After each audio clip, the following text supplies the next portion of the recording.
Alô, amigos. Hoje nós recebemos com muito prazer um dos grandes nomes da política pernambucana, é presidente do Podemos de Pernambuco e é presidente da poderosa MUP, Marcelo Gouveia. Marcelo, como foi sua carreira na política? Seu pai já foi prefeito, você herdou seu irmão é deputado, sua cunhada é prefeita, é uma família de políticos. Como foi sua carreira na política? Bom, meu avô e meu pai já foram prefeitos da nossa cidade. Em 2016, eu entrei na política, me candidatei a prefeito. E de lá para cá, em 2018, meu irmão foi candidato a deputado estadual e ganhamos a primeira eleição com ele. E de lá para cá, eu permaneci na política, assumi recentemente, há 2 anos atrás, a presidência da MUP, assumi também, há 2 anos atrás, a presidência estadual do Podemos. E hoje a gente está nesse trabalho em frente à instituição, à MUP, em frente ao Podemos, na construção do nosso partido em Pernambuco. Estamos nesse trabalho baseado nessa história. Essa foi a estrada da gente na política. Ô Marcelo, qual é a finalidade principal da MUP, Associação Municipalista de A finalidade Pernambuco? principal é defender os municípios, lutar pelas causas que os municípios não conseguem lutar só. São causas comuns. Quando a gente precisa fazer um trabalho junto ao Tribunal de Contas, ao Ministério Público, aos órgãos de controle, ao governo do Estado, ao governo federal, são causas que são vários municípios que precisam da mesma ação e um município só ele não consegue sozinho ter uma voz forte que ecoe e que seja ouvido. Então a MUP, principalmente, a sua principal função, ela é a representatividade dos municípios. Mas não só isso. A gente também trabalha buscando a formação, a capacitação de quadros administrativos para os municípios, para os próprios gestores, para que a gente possa ter uma administração pública mais eficaz na ponta da linha. Nós também promovemos várias capacitações, formações entre os servidores. A gente também tem um programa muito interessante, João, que é a questão das boas práticas que os municípios realizam em cada município do Estado e essa troca de experiências, uma espécie de intercâmbio para que o que é feito de bom pelos municípios eles sejam replicados nos demais municípios. As pautas da CNM em Brasília, as mobilizações, as manifestações, a gente tem feito um trabalho forte junto ao Congresso Nacional, junto aos parlamentares pernambucanos, deputados federais, estaduais e senadores, pelas causas municipalistas. Tivemos conquistas muito importantes nos últimos anos, a exemplo da conquista que tivemos aqui em Pernambuco com a governadora Raquel Lira, que é a redistribuição de ICMS, que tornou mais equilibrada, com mais equidade, essa distribuição para os municípios. E tudo isso são pautas e conquistas municipalistas, conquistas da nossa instituição. Você tem a experiência de ter sido prefeito. Não é fácil administrar uma cidade pequena. As grandes têm muito recurso, né? Mas administrar uma cidade pequena é preciso muito trabalho, né? Sem dúvida, a gente precisa aplicar bem o recurso e precisa tornar mais eficiente a máquina pública. Economizar onde der para economizar, para poder gastar melhor, ter um investimento melhor no dinheiro público, e esse é o grande desafio nosso. A gente sempre está buscando uma forma de tornar mais eficiente, uma forma de conseguir ter algum tipo de economia com as contas públicas para a gente transformar um dinheiro que iria para custeio para um dinheiro de investimento. Desde a Constituição de 88, João, que os municípios eles foram sobrecarregados de tarefas, de serviços que não eram responsabilidade dos municípios, e de lá para cá a gente foi muito responsabilizado e pouco premiado de recursos para isso. Por exemplo, um programa de saúde da família, o município recebe aproximadamente R$ 20.000 para abrir um posto de saúde, quando isso não paga nem o custo da mão de obra. Uma questão de assistência farmacêutica, o município recebe R$ 6 por ano, por habitante, para poder você prover todo o medicamento necessário da atenção básica. Como é a história? Para um cidadão. R$ 6 por mês. R$ 6 por ano, se não dá para comprar um dipirona. Então, a gente precisa, de fato, ter uma política eficiente para aplicar bem o recurso público e articular junto aos seus parlamentares, aos congressistas, os recursos federais, para que a gente possa ter um mínimo de investimento no município, porque o recurso próprio hoje, João, ele dá para fazer apenas a manutenção, para as cidades pequenas e Quais são os médias. recursos próprios que o município tem? Principalmente, os dois principais recursos do município hoje são o FPM, é o Fundo de Participação dos Municípios, e o ICMS. A partir daí, a gente Não dá para cobrar IPTU, né? faz também. Tem municípios que têm um IPTU mais forte, a exemplo de Paudalho, que a gente tem parte de aldeia, faz parte do nosso território. Mas quando você coloca isso lá para o meio do estado, para os municípios menores, você pega lá em Jupi, Jucati, o que ele arrecada de recursos de IPTU é muito pequeno. Os recursos são muito Eu poucos, acho que tanto o ISS quanto o Petrolina, né? IPTU. Caruaru, Gravatá. Os grandes, eles têm uma boa arrecadação, mas os pequenos e médios, principalmente, a gente foca no FPM e no ICMS. Mas quando o município vai ficando um pouco maior ou tem um potencial turístico, aí a gente consegue melhorar o ISS, melhorar o IPTU, outros impostos que os pequenos eles não conseguem tanto utilizar deles. Ô Marcelo, e o dinheiro para educação, para merenda escolar? É muito dinheiro, é? Ou O é também dinheiro essa é miserabilidade? muito pouco. Hoje, é, aproximadamente em torno de 40 centavos por aluno por dia. Como Então, é a não dá para história? Você não comprar está uma mentindo, não, né? pipoca. Não, Isso esse é o é número real. inacreditável, né? É. Isso é uma Até vergonha, né? recentemente era 30 e pouco, subiu um pouco agora, mas daí cerca de 40 centavos. Não dá Quando nem para você uma pipoca, o multiplica, saquinho de pipoca é R$ 1. É quando meio saquinho. você multiplica por 22 dias úteis, dá menos de R$ 9 por aluno. Então, não é uma refeição. Como é que o município consegue fazer uma refeição decente, de qualidade, se a gente não der a contrapartida? E ainda existe uma coisa que, pasmem, que a gente não pode usar recursos do Fundeb, que é o nosso principal fundo para a educação, para poder comprar recursos de merenda, porque não para poder investir na merenda, porque existe uma resolução nacional, salvo engano do MEC, que eles não entendem o recurso de merenda como recurso da educação e sim da assistência social. Então você não pode utilizar esse recurso do Fundeb. Então o município tem que tirar do recurso próprio mesmo para ir lá e complementar e dar uma merenda de qualidade. Então a gente sabe que é muito pouco. É por isso que sempre que aperta o calo dos municípios, quando vai tirar qualquer tipo de recurso, vai baixar um IPVA, vai mexer no imposto de renda, a MUP grita, a CNM grita, porque qualquer dinheiro que você tira dos municípios hoje, principalmente dos pequenos e médios, ele precisa ser reposto, ele precisa ser recomposto por outros caminhos, a não ser, sabendo que se isso não for feito, é, isso vai sair das políticas públicas, da merenda, vai sair do medicamento, vai sair da ciência farmacêutica, do posto de saúde. Então é por isso que a gente sempre, quando vai mexer no recurso municipal, a gente é o primeiro a gritar e a dizer que precisa ter recomposição. Agora, Marcelo, você há de convir que alguns municípios gastaram agora no São João muito dinheiro, né? Shows, você vê um município muito pequeno pagando 1 milhão de show. Esse problema de show precisa ser reavaliado. Na verdade, João, show também é um dever constitucional dos municípios. Está lá na cultura e o lazer. Também está na Constituição que a gente precisa prover isso. A gente sabe que é muito difícil no Nordeste a gente falar que numa cidade que não vai ter São João. Então, é muito difícil para a população aceitar e para os próprios A Assembleia gestores. que não ia ter, porque ia tirar o dinheiro do governo, né? Só entrou na Infelizmente, última hora, né? infelizmente, esse movimento que a Assembleia tem feito tem atrapalhado um pouco a oposição que tem tentado ser feita ao governo Raquel, ela não pode barrar as políticas públicas do Estado.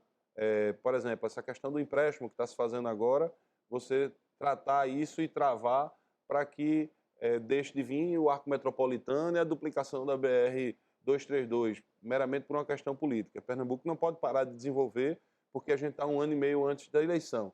Então, isso fica o alerta para a população, para a própria Assembleia e para os políticos Mas não pernambucanos. queriam dar esse dinheiro do empréstimo para os municípios, metade para os municípios?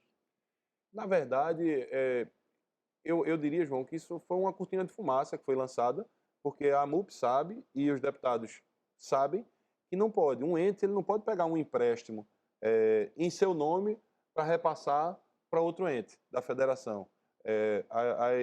Os bancos eles não aceitam esse tipo de, de operação. Você pega para uma ação estruturante. Você pega para duplicar uma BR, você pega para fazer um abastecimento d'água, mas para ratear entre os municípios seria muito bom para os municípios. Mas a gente sabe que não é legal. Isso não consegue se adequar a esse tipo de investimento. Ô Marcelo, o município só consegue recursos na área federal se tiver projeto. A MUP ajuda os municípios a fazerem projetos. Alguns são muito caros, né? Nós estamos criando um setor de engenharia agora na MUP. Essa foi uma das pautas que nós debatemos na nossa reeleição, onde a gente está fazendo um convênio com a UPB, que é a União dos Prefeitos da Bahia, para que a gente possa, e também a de Goiás, se eu não me engano, para que a gente possa disponibilizar alguns projetos padrões de obras que são comuns a todos os municípios, que a gente possa disponibilizar para baratear para os municípios esse tipo de investimento. Mas, sem dúvida, para você ir buscar o recurso em Brasília, você precisa ter projeto. Então, a MUP tem feito a sua parte em ajudar na elaboração desses projetos a partir dessa criação desse setor de engenharia que vamos estar criando nos próximos dias, se Deus quiser. Depois do intervalo, nós vamos continuar conversando com Marcelo Gouveia, que é presidente da MUP.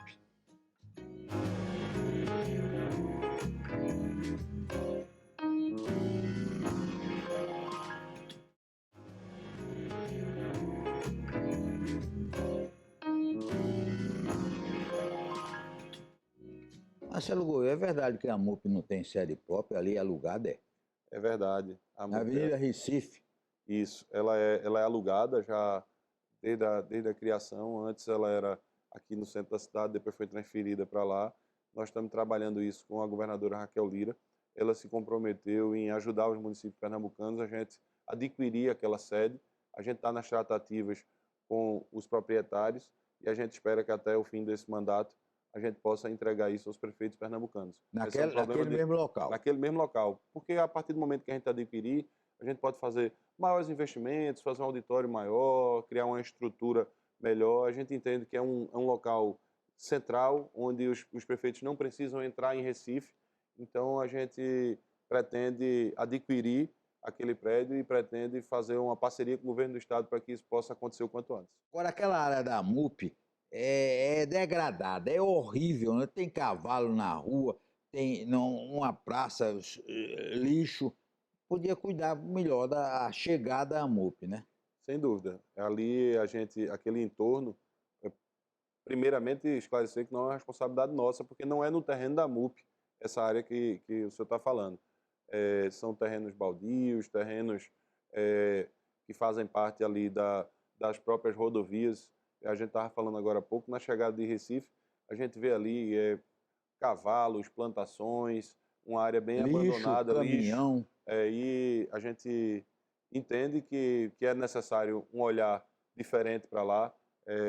Eu entendo que o prefeito de Recife precisa melhorar essa entrada de Recife, fazer feito cidades como São Paulo, feito a gente estava falando, dar uma arborizada, dar uma melhorada, resolver essa questão do lixo, dos animais que ficam lá, dessas plantações, para O poder... Recife é da MUP?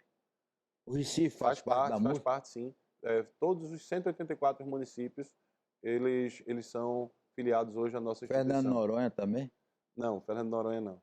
Fernando Noronha não é município, Não é um considerado distrito. município. É um Isso, distrito, né? isso. Agora, é a família, a sua família, como é que vai ser no próximo ano? Já está armado o esquema? Você é deputado estadual, deputado federal, seu irmão vai para deputado federal. A família Gouveia já está armada para 2026 ou ainda está estudando? Estudamos e planejamos e agora a gente está colocando em prática. Meu irmão é deputado estadual por 2 mandatos, ele vai para a reeleição para deputado estadual e a partir do ano que vem eu vou estar nesse projeto de uma candidatura a deputado federal.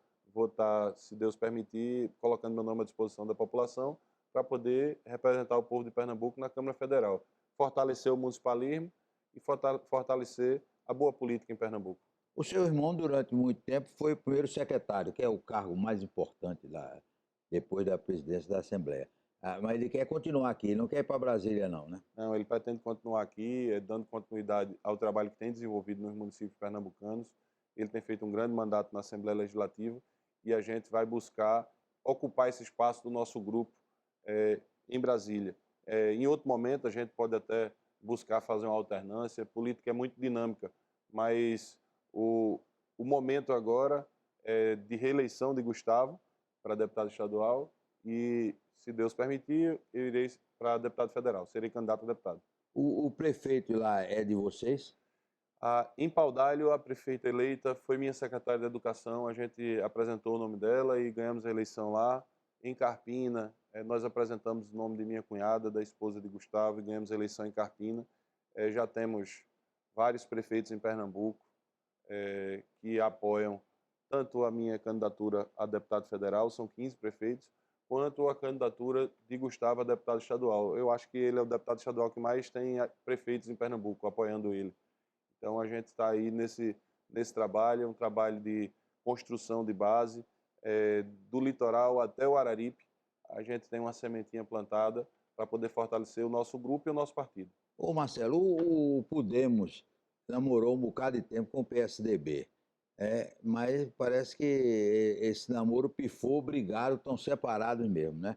Essa fusão Podemos com o PSDB morreu. Sim, o que a gente sabe da Nacional é que os entendimentos eles começaram a ser conflitantes, principalmente partindo pela questão da presidência do novo partido, quem estaria à frente. O nosso partido hoje ele tem 20 deputados federais na Câmara Federal, a gente não tem dificuldade de passar da cláusula de barreira, o PSDB tem 13, e eles queriam fazer uma espécie de alternância na presidência, acho que, salvo engano, era a cada 6 meses Renata, 6 meses a indicação do PSDB, e isso nós entendemos, o partido entende que não seria bom para o partido, dentre várias outras questões que a gente conflitou em alguns estados, por exemplo, em Pernambuco, o PSDB tinha uma posição, o Podemos tinha outra posição, e isso foi se replicando em vários estados do Brasil, e foi criando uma condição adversa para que essa fusão pudesse ocorrer. Então, acredito que hoje o caminho é que o PSDB siga o caminho deles e nós sigamos o nosso. Mas o Podemos vai ter chapas fortes para estadual e para federal? Sem dúvida, a gente está nessa construção das chapas Tem caras novas? de estadual e federal, temos caras novas, e nosso planejamento é eleger 3 deputados federais e 7 estaduais aqui em Pernambuco. A gente São vai ter quantos chapa hoje? forte. Hoje não temos nenhum estadual e nenhum federal. Ricardo Teobaldo era o federal do Podemos e perdeu a eleição há 3 anos atrás. E Mas seu hoje... irmão não é do Podemos, não? Não, meu irmão é do Solidariedade. Mas É. nós temos ao menos 5 deputados estaduais que devem se filiar conosco no nosso partido a partir do ano que vem. Meu irmão é um deles. Na eleição passada, o nosso time foi candidato pelo partido Solidariedade. E pós-eleição é que a gente se filiou ao Podemos e assumiu a presidência do partido. E agora, com essa... tem um período que é permitido mudança. Então, o Podemos vai crescer. Isso. É por isso que a gente ainda não tem deputado estadual e federal, porque eles só podem se filiar a partir de março do ano que vem, salvo engano. São 30 dias ali que é liberado entre março e abril para poder haver essa janela partidária, as mudanças de partido. Ô Marcelo, quais são as reclamações maiores que os prefeitos têm quando vão lhe visitar? É segurança, é saúde? Quais são os maiores problemas dos prefeitos de Pernambuco? São problemas do mais diversos, dependendo do perfil dos municípios. O problema de saúde é um problema que todo mundo já trata como uma coisa crônica. Há, sei lá, 30 anos que a tabela SUS não tem, há mais de 30 anos que a tabela SUS não tem reajuste. Então, qualquer dinheiro para a saúde ele é insuficiente. Os municípios hoje eles sobrevivem do repasse das emendas federais. Desde do governo Michel Temer, que foi criado um artifício, que é a emenda de custeio. Se não fosse isso hoje, a gente teria muitos hospitais fechados, muitos serviços de saúde sem funcionar. É um caminho hoje que é meio que sem volta, não é o ideal, não é ideal que a gente consiga manter os serviços dos municípios através de emendas, mas é o que por hora segura os municípios. A gente precisa ter um caminho definitivo, um caminho perene, com o reajuste da tabela SUS, com repactuação dos serviços de saúde entre municípios, Estado e União. A gente precisa rever vários pontos no Sistema Único de Saúde. Enquanto isso, a gente tem sobrevivido das emendas parlamentares. Um dinheirinho para aumentar a merenda, né? Sem E dúvida. merenda com essa verba não dá para nada, né? Merenda, saúde, todos os recursos, todos os programas federais, basicamente, eles são deficitários. Nós queremos agradecer a Marcelo, dar os parabéns, que realmente ele é um líder municipalista, vem fazendo um belo trabalho na MUP e também fazendo uma carreira política de sucesso. E agora vai pular, não vai ser estadual não, vai ser logo federal. O negócio dele é ir para Brasília. Um forte abraço e até a próxima semana, se Deus quiser.